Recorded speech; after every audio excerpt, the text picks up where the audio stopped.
Psalm 46, verse 1 reads, God is our refuge and strength, a very present help in trouble.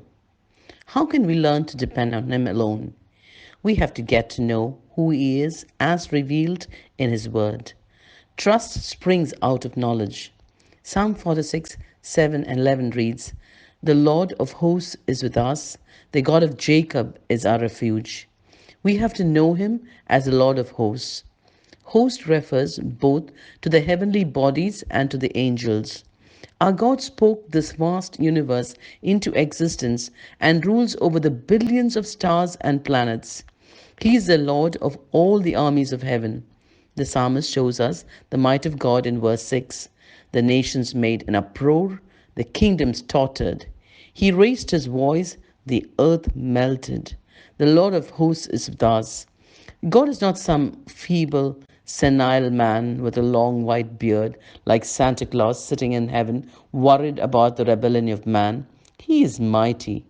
Haven't you heard of how God delivered his children in the past? When King Hezekiah of Judah was surrounded by the army of Sennacherib, the king of Assyria, 46 towns and villages in Judah had been sacked. Over 200,000 residents had been made captive, along with much spoil. At least 185,000 troops surrounded Jerusalem, and it looked like only a matter of time before the city will fall. But the proud Sennacherib did not reckon with the fact that Hezekiah's God is a living God who will not be mocked. Hezekiah, God spoke, and in one night the angel of the Lord defeated Sennacherib by killing 185,000 of his soldiers. The stars in the heavens fought against those who fought against God's people. Haven't you heard in Judges 5:20? If you know him, the God of Hezekiah, as your God and the Lord of hosts, you will depend on him. Know him as the God of Jacob. Why wasn't he referred as the God of Abraham, the great man of faith? Jacob means deceiver or supplanter. Jacob was conniving schemer. Why refer to the God of Jacob as our stronghold? This points to God's sovereign grace. God chose conniving Jacob over nice guy Esau so that everyone could see he saves us on the basis of his choice, not because of our good works. Romans 9:16 reads, God blessings are not just given just because someone decides to have them or works hard to get them. They are given because God takes pity on those he wants to.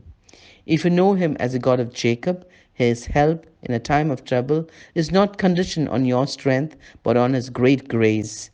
When you are insufficient, depend on the Lord of hosts and the God of Jacob as your refuge. Draw on him as your resource. And let's sing like how Martin Luther sang. A mighty fortress is our God, a bulwark never failing, our helper, he amid the flood of mortal ills prevailing. Be strengthened as you face this day with faith in your heart that the Lord of hosts and the God of Jacob is with you. Be blessed.